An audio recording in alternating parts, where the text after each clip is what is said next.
Mark your calendar and spread the word. If you haven't seen Hidden Figures already, or if you have and you're ready to see it again, now is the time to do so. We will be joining Dr. Christi Griffin and the Ethics Project for a review of the film, a screening of the film, and a panel discussion with some amazing women who we have in the audience, who we have in the studio today. I am so glad to be joined today by, of course, Dr. Christi Griffin of the Ethics Project. Thank you for being with us. Thank you for having me. Absolutely. And Betherny, she's not on your flyer. Williams. Betherny Williams, an engineer, an area engineer with the Department of Transportation of Missouri, and Nicole Adewale, who is the co-owner and founder of ABNA Engineering. Dynamic ladies. And Dr. Griffin, you always stir up a meaningful and in-depth conversation that is always well-timed and much needed. And this is no different. Tell me about what inspired you to screen the film and then go into a deeper conversation. The inspiration for the film, it's part of a series that we do in partnership with Washington University School of Law. Mm-hmm. And this was the perfect time. It's Black History Month. We are days away from the Women's Month as well. So to be able to recognize the brilliance of these African American women and bring it back to light, not only to see what information is provided in the film, but to also actually have real live Black female women engineers. That's right. To be able to engage in a conversation is just a phenomenal opportunity. Absolutely. So Hidden Figures hit the scene about this time last year and really transformed our thinking. One, when you say Hidden Figures, that's the question of, well, who knew? And this is, and by our panel here and the panel that you have at your upcoming event is more evidence that we really don't know how many dynamic women are behind much of the advancements, the transformations, the discoveries that have happened in almost every area of our development. So when you saw the movie, what was one of the first things that came to mind for you? What were some of your feelings? Well, as one who is not very taken with math, I was incredibly impressed that these women had that capability. But literally, the reality that we had no idea that they even existed. Yeah. That who knew? Exactly. Mm-hmm. When we were going through this race with Russia to put a man on the moon, as much of the coverage as there was on television, I was in grade school at the time, you never heard about these women who were behind the scene, and you would have had no idea that we had women that had that degree of talent. And who knows how many young girls may have been inspired had they ever known and could have gone into those fields. Absolutely. And what I'm also thrilled about is that we also see how they were so bold in their awareness that, you know, maybe this is a bigger contribution and thing that's happening with us being involved, but we have something here to do for all people, including our people. We have a job to do. And so what's more is that they didn't have someone before them, not directly in these areas, although they're, you know, maybe, like you said, our daughters, and you invited us to bring our daughters and sisters and make it a woman's coming together an event. But who was there to lead the way for them and inspire them? So as those trailblazers, that's one key point. And then two, they not only were behind the scenes, their contribution was crucial. Made all the difference. Made all of the difference. Where breakthroughs hadn't happened. Right. That happened with these sisters. Literally put a man on the moon. Yeah, absolutely. Well, then introduce me to your guests today and why you chose to have these two dynamic ladies be a part of our conversation here. Well, this is Miss Betherny Williams, who comes to us through MoDOT. It actually was part of a conversation I explained to her this morning that we engaged in regarding the changes being made on Natural Bridge. And so we were introduced via that conversation, and just the fact that she is a young African-American woman and an engineer, again, we wanted to be able to introduce the audience, male, female, and young girls and others, that these people actually do exist. Nicole Adewale is actually one of our board members with the Ethics Project, so I've known her for a while. My son was in engineering at Morehouse, which I just found out in watching the movie probably for the fourth time. Much of the NASA buildings that are represented in the movie were actually filmed in Morehouse. But he was in engineering and eventually graduated with a degree of physics.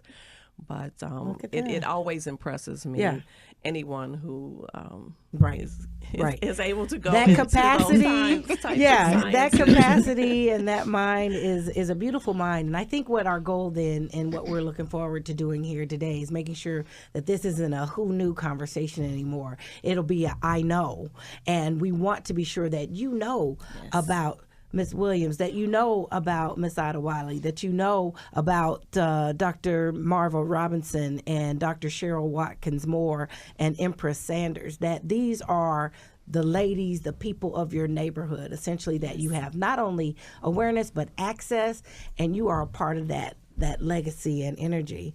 Well, then engineering blows us away. You know, Christi and I are going, wow, you know, you got such a pretty brain. How did you find an interest, pursue your interest? Did you know as a little girl that this is what you wanted? Did you know about ladies like this? Well, I will say that starting early, I've always had a love for science and math. My first love has always been science. Started off more of the nursing route. I did have that trailblazer in my life. It was my grandfather that was a civil engineer, so I've always had a love, respect for transportation and how we move people in the world when it pertains to transportation.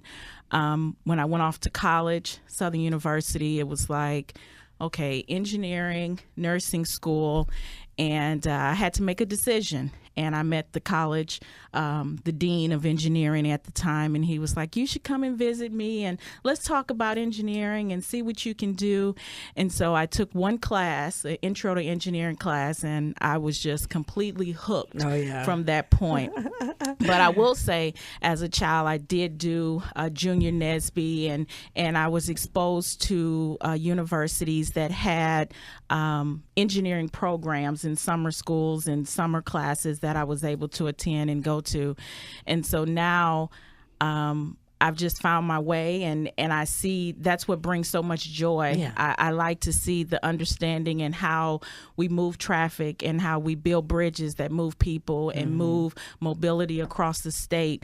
One good thing, being from the South, you know, it's one aspect of engineering, but living here in Missouri, one, I get to see the four seasons and different elements. So that is something that I really enjoy working in, as well as identifying how do we build structures and we continue to move people with our throughways. And for one thing, Missouri is it sits in the middle, and we have so many people that utilize our roadways moving goods throughout the state.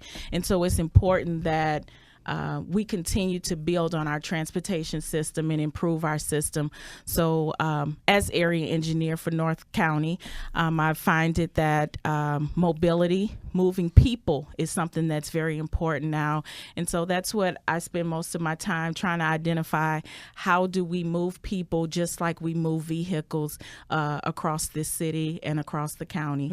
So it's a joy that I've always had, something that I enjoy doing, and just being able to incorporate my love for people and engineering is something that just drives me every day. So you still get to engage people? Yes. So now my new job, I get to engage more people, where before I did mainly construction projects, bridge projects, the Mississippi River Bridge project downtown. I was one of the inspectors on that job. So I got to see a lot of engineering. I first started in the laboratory looking at materials, and I've always been a person that's about the foundation, the structure of how something is built, and even my personal life. I try to make sure that my foundation is solid before I build upon where I'm going in life. So I started out in materials, looking at different materials, looking at different aggregates and different types of sciences, X-ray, tomography, how does that move, and identify different characteristics of aggregates that we can use in our roadways. So it's always been a passion. Wow. And just how we put it together. So now I'm more into the community, making sure educating people on what we're doing and how we can expand our system, and how do we get people involved in what your needs are, and making sure MoDOT meets your needs every day. Wow. So that's why I get more of that community aspect. Sure. Yeah. Your marketing director would be pleased. Oh, I hope so. Because you put it in a great light. But what I hear is that there were seeds planted. There, you said Junior Nesby. Yes. Now, we're going to definitely give Nicole a chance to speak definitely. on that. You had a civil engineer role model in your life. And so what may have already been there? Because honestly, I could go look at materials and talk to scientists and still come away scratching my head and, oh, well, that's neat, you know. But for you, I can tell it lights a fire in you. Yes, I don't know. I've just always kind of looked at it differently. Yeah, you do. And it's, where people talk about dirt, it's just, some people it's just dirt to them, but I'm like, no, that's soil. Yeah. It's just how teach us something about that. What would you want us all to get about soil? So, it is a part that builds our foundation and our structure. Some people just look at it as, oh, this is dirt. This is something that I kick around. Oh, it gets me dirty. It gets my shoes dirty.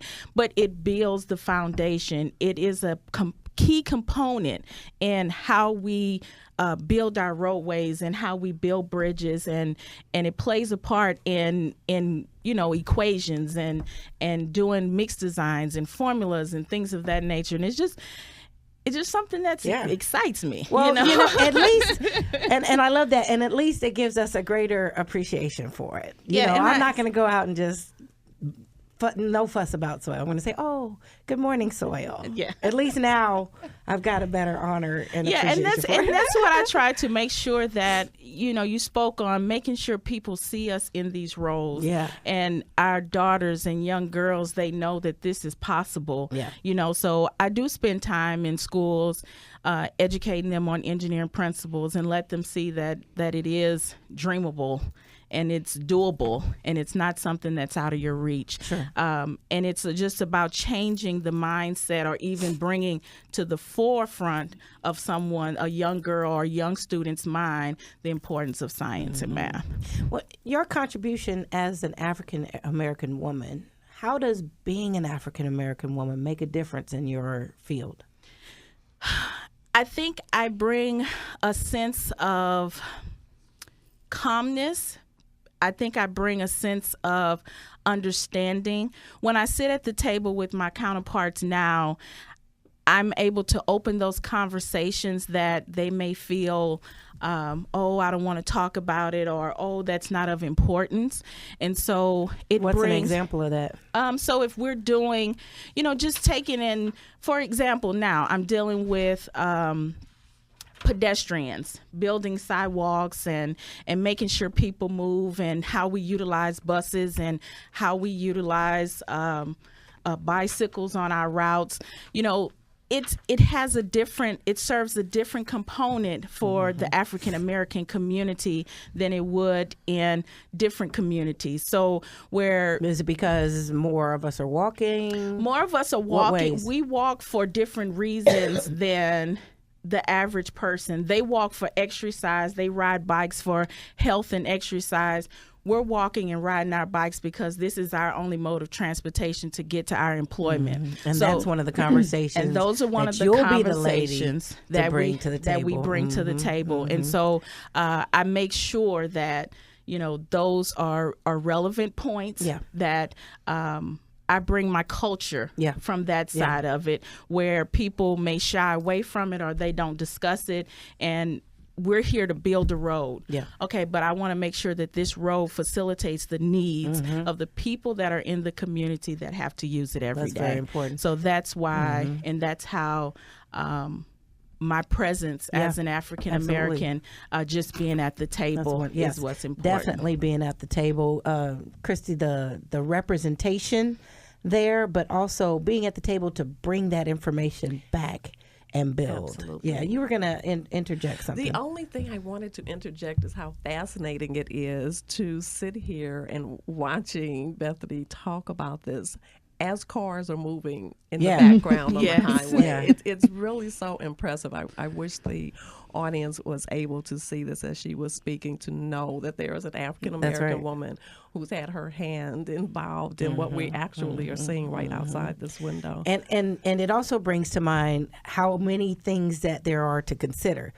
You said on the very micro level, the materials and how they work to the granules of soil, but we're talking to safety, to efficiency, to the 4 seasons of weather that you've come to know, for the volume, for the events, the way we live, for the stuff we do, all those things. And then you're in a leadership role as an engineer, because this is where the design comes in. This is what, going forward, it's not something that they just rip up every day. No. This will be for generations. Yes, and that's what we have to make sure that, we build for 10, 15, 20 plus years down the road. Okay. We don't build projects that will last us for 2 years. That's almost something that we don't even think about. We hope never happens in our world if something was to happen. So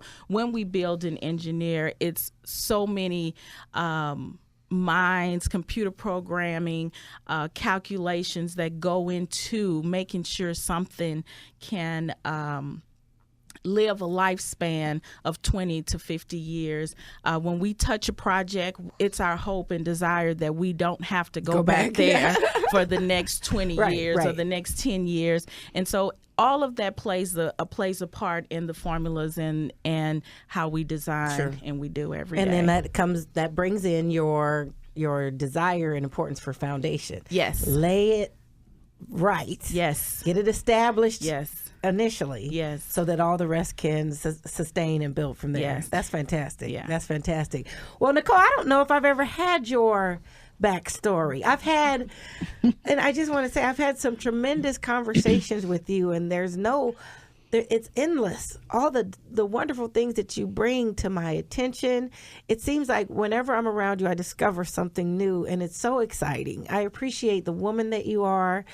But I don't know how you came to be this dynamic engineer lady, too. I will be happy to share that. But first, I want to introduce something. Yes. When we talk about hidden figures, and now I want to make sure that everybody understands the importance of Betherny's position. Come on now. I believe, first of all, she's the first African American ever in this position. That role. Come on. And an area engineer is akin to a county council member, because while there are a lot of technical aspects that she continues to deal with, it is her job to advocate for people within her area and ensure that the people are taken care of. So you affect policy too? Yes. Go. Yes. So we do. I deal with, so in North County, I have 30 plus municipalities. So I deal with elected officials. Just 30. Look, all of us, give me a napkin. So, dealing with elected officials and making sure they understand transportation and the importance and the needs, and that community outreach, I feel like it has been a breakdown in some of our areas when it pertains to transportation. And we see now on news, everyone's talking about infrastructure and transportation, but it's important that it facilitates the needs of the area where it is. And so that is, like Nicole said, that is my job, to make sure when MoDOT identifies projects, that these are projects in our areas that facilitate our needs, as well as these young kids that walk to school every day.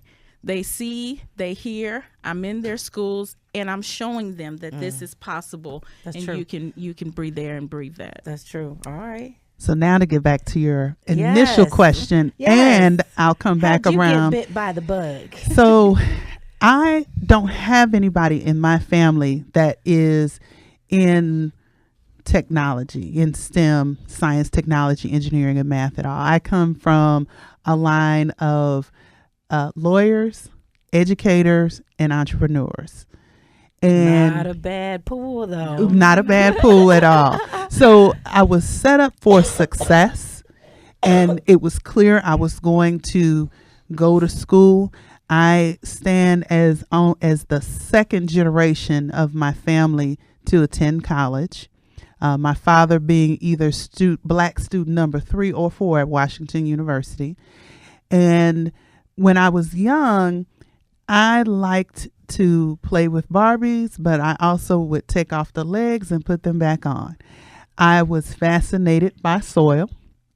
I used to make mud pies in the backyard. All right now. My parents had landscaping rock, and before I even knew what geology was or geotechnical engineering was, I would classify the rocks and to say, oh, this is a pretty one, or I'd classify them by color. I had no idea what I was doing, but God was laying that foundation and inspiring me, even in my play, Yes. to become an engineer. Then in high school, my late mentor, Patricia Perryman, put me in a program called Inroads. Love it. And for those who may not be familiar, it's a program to inspire African American students to go into either business or engineering. You choose one route. I, of course, chose engineering. And then, and when I was in 6th grade, I took a technical drawing class at Brittany Woods Middle School in University City. And I learned that I'm not really good at drawing apples, but I can draw a box really well. Uh-huh. And then I started thinking about architecture. And when I got into Inroads in high school, then I picked the thing that was closest to architecture, which was civil engineering. And the description said, build roads, bridges, and sewers, and blow things up. I said, that sounds me. really good. Look at that. And see, that's something that I think that when you brought up the idea that I was being guided even in my play, Yes. we are designed for great contribution and purpose. Yes. And yours was there, and everything you need, all the supply and instruction and tools was coming along the way. And I love the story about Hidden Figures because they do share some of the backdrop of what they dealt with. Some of the issues of still being in the role of wife and mother and or single person, and along the backdrop of the challenges that we were facing in the era of civil rights and pursuing equality during that time. Here we have people going outer space, but then there's no space for us even within our in our zip code. So And that's deep. And also when you mention the struggles as wives and mothers, when you read the book, you get, first of all, there are other women who had nearly significant roles in that whole story that weren't featured in the movie. Yeah. But beyond that, you look at some of the sacrifices that the women made to have those jobs. One of them, I believe that it was Dorothy Johnson, was away from her family almost for a year to take the job till she earned enough for them to move where she was. They had to rely on family and friends at times to take care of their families because they knew that these jobs were significant for African American. And I think they had an inkling that they could be waymakers for others, Yeah. but I don't think that they had any inkling of how significant it would be, not only to our community, but to the entire world. Sure. Yes. Well, that's another thing that I love about what you do. And you've got that inkling. You know that what you're doing is creates pathways for others, creates opportunities, and opens up horizons for young people. So not only are you an active member and proponent for the NSBE organization and Junior NSBE, but you have programs that give young people jobs. You have programs that get people into, hey, maybe your degree looks good and the pathway you're taking, but if you consider this, let me show you a little something here that could just transform their entire outcome, their earnings potential, what they can do for their families, how their lives can be transformed. You get that. So let me come back to you. When we talk about sacrifice, what did their sacrifice mean for us? It opened the doors, not only for women to go into engineering, but it opened the possibility of what women can do across the board, whether it's engineering or in medicine or in virtually any other field. It shows that if you do make those sacrifices, if you do apply yourself, if you persevere through the many, many challenges of racism and discrimination and just normal life, the challenges of being a part of a family, Yes, ma'am. of being a mother, of being a wife, that it's possible. And once you see something is possible, it just completely opens up. Absolutely. And let's talk about those challenges, because I'm not going to let you escape that too, because you are quite accomplished, but you constantly make sure we know. You were talking about Morehouse. We were just down in Morehouse talking with some of our ancestors, our living legends, about the ways and struggles that they had been to make the contributions just for us to vote, to enter school, to actually patron businesses freely. All of our civil rights. Yes, and we had conversations. You do that with your organization, the Ethics Project, and you also make sure that young people are connected. So as we talk about struggle, and since we've got these engineers and mobility, what were the detours or roadblocks and challenges you found along the way that you had to overcome? Well, I know that I can speak to, for one, I've really been blessed in my career as a young African-American female in a male-dominant world. Really have That's been a lot blessed. right there. Really That's a lot have right been there. blessed. The first rung was something, then you got the next one, then and let us pile on the fact that it's male-dominated. Yes. And so I believe that, making that voice for myself, and I tend to, at the beginning of working, I establish those lines of respect, and I make sure that those boundaries are not crossed.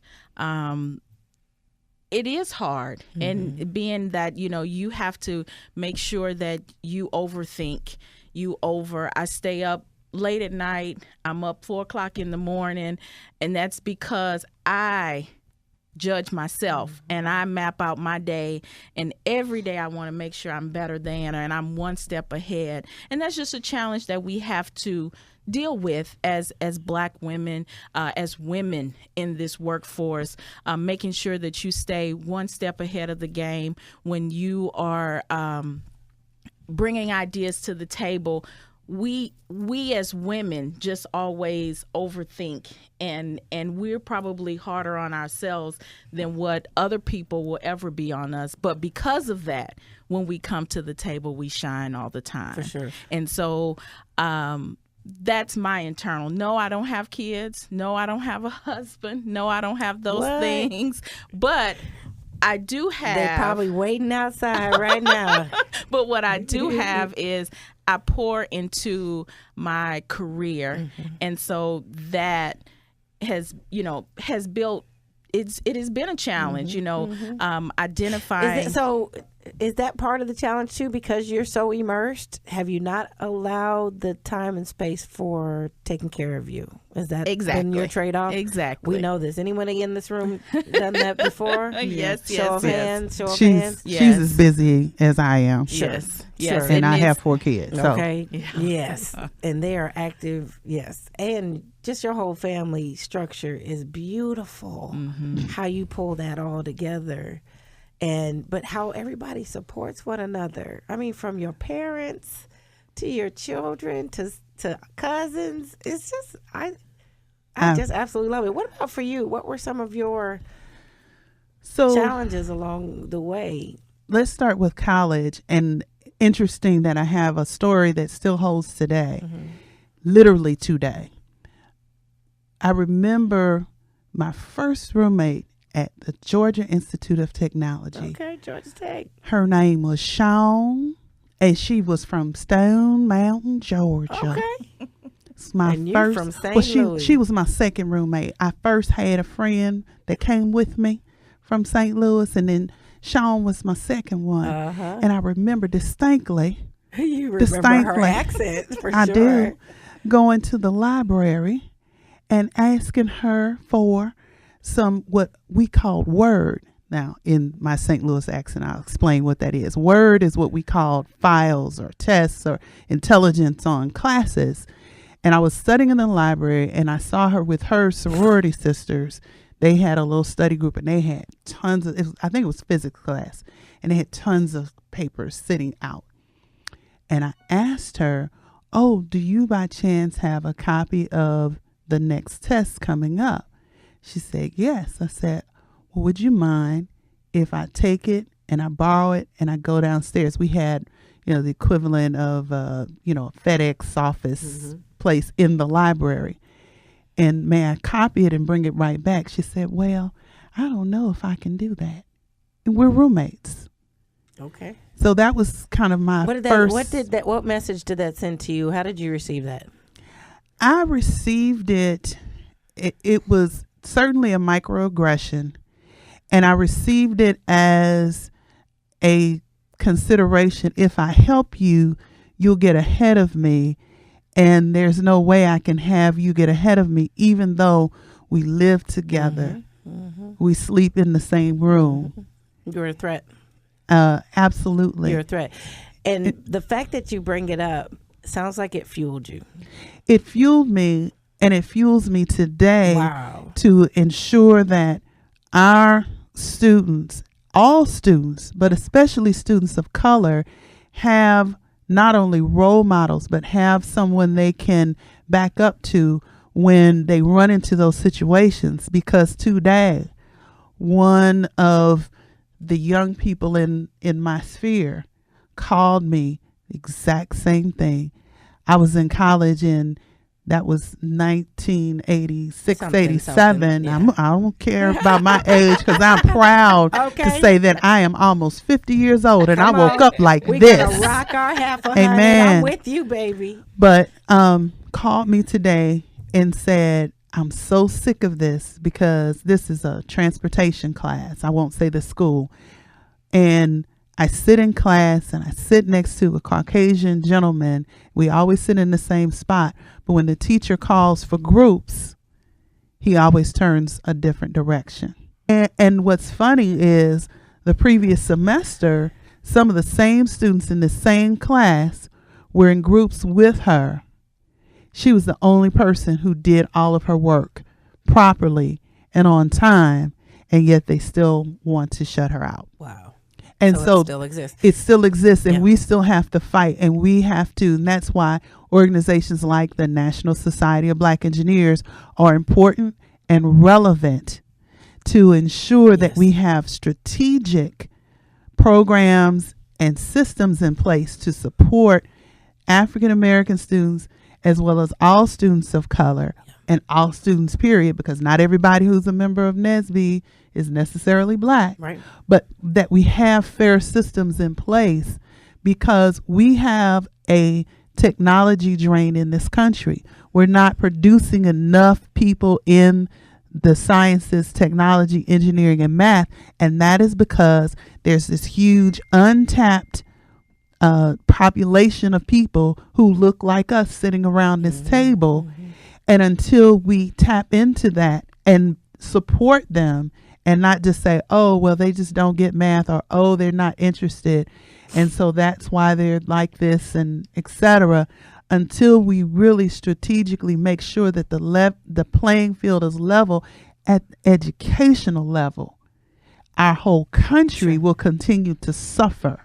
Right. And so that's why I do the things that I do, why I'm so excited for Betherny, so excited that both of us are in similar organizations. Both of us are engaged in organizations like the National Society of Black Engineers, and point of personal privilege, both of us are members of Alpha Kappa and Alpha Sorority Incorporated, privilege. for whom the three Yes. featured women of Hidden Figures all were and are members of, including Katherine boy. Johnson, who is a 75-year Yes, member. yes. I hear the ski-wheeze across the miles. Yes, I will not do that on the air, I'm but just saying. but yes, But acknowledgement and much respect, Thank you. And if what's going on that you described when you were in school and the young lady that gave you a call, if that still exists, then yes, that problem will persist. Yeah, and there's an access issue there yes, because the resources are available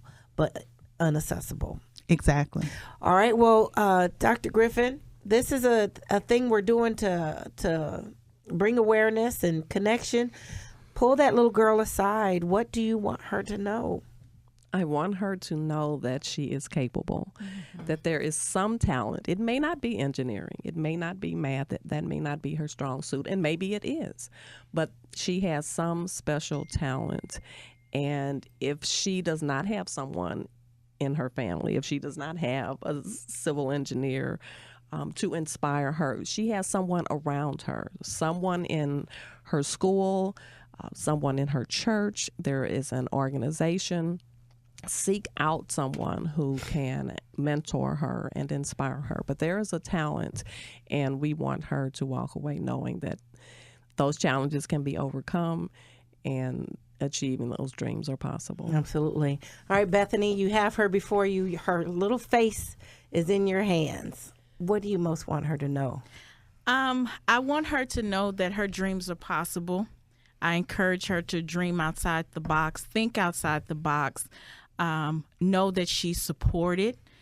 As Dr. Griffin said, make sure that those resources are there, and make sure she knows that those resources are there, and help her identify how to tap into her own knowledge base of what she has. Sometimes it's not engineering that I will run into a young lady that I'm mentoring, but making sure whatever it is, I help you, I push you. That I think that's my job as an African American professional, is to help, aid, and support our youth as they grow and they see. In order to make a change, you have to be part of the change. Sure. And so I spend time mentoring. And when I meet a young lady that's interested in science and math, I want to make sure I do everything I can that she stays interested and motivated to go down that path as a career. It's important that you have that support system, pass on the torch, pass on the flame. I say that all the time. You said you found your voice. How does she find her voice? How does she find her voice?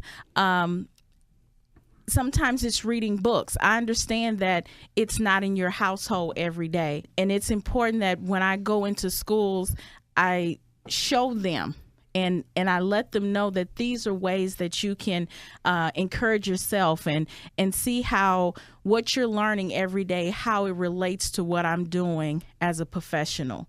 And that's how she finds her voice.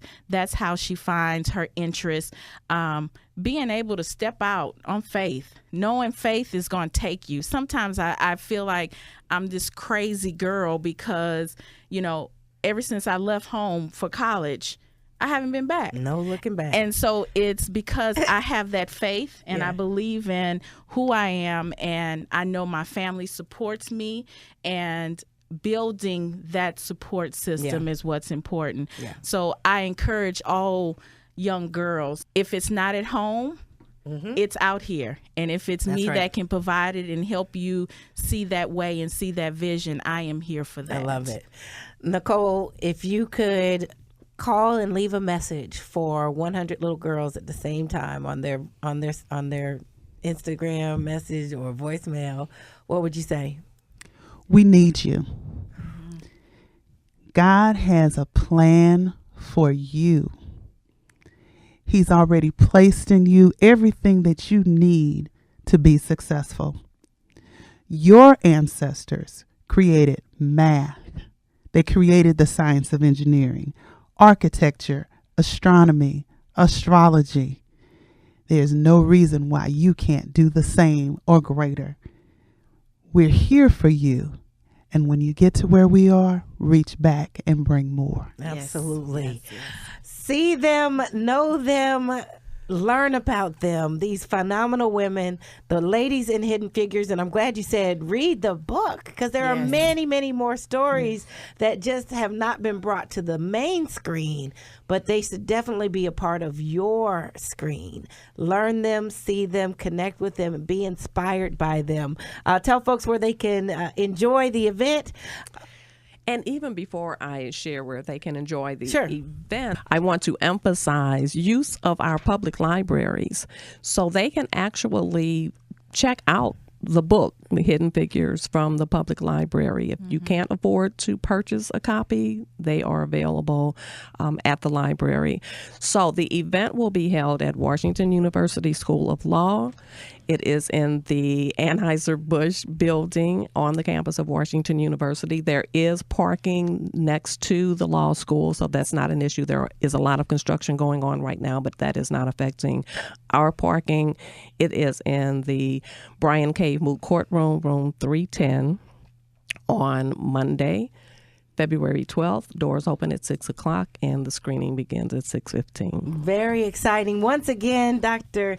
Christi Griffin bringing a very compelling and necessary conversation to our community. I can't thank you enough for making these things happen. You and your partners and sponsors, the Ethics Project, Hate Breakers, BLSA, and Washington University School of Law. This is a law lady over here. We're talking engineer. All of this is just blowing my mind. Business degree. There's a place for all of us. Yes. Absolutely. And I love being able to share these stories with you. Dr. Christi Griffin, Betherny Williams, and Nicole Adewale, thank you all for being with us and not being so hidden figures for us to be inspired by. Thank you for very having much. me. Yeah, thank you for sharing the story.